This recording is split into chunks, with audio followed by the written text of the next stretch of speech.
Hey everyone welcome back to my mini blog. তো সকাল সকাল চলে এসেছি রান্নাঘরে এই ডিম টোস্টগুলো বানানোর জন্য। আসলে মিঠুন আজকে চলে যাবে, ওই জন্যই ভেবেছি টিফিনে আজকে ওকে এই ডিম টোস্টগুলো দেবো। আসলে ভাত জাতীয় কোনো খাবার দিলে ওর না খেতে একটু অসুবিধা হয়, কারণ ট্রেনে তো বসার সিটই পায় না। তো এরকম শুকনো কোনো খাবার দিলে ওর খেতে অনেকটা সুবিধা হয়।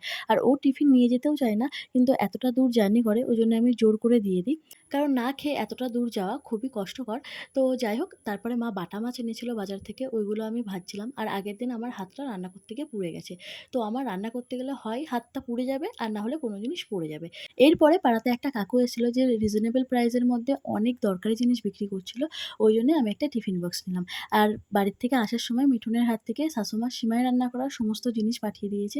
তো ওইগুলোই আমি আরও খুলে, খুলে দেখছিলাম।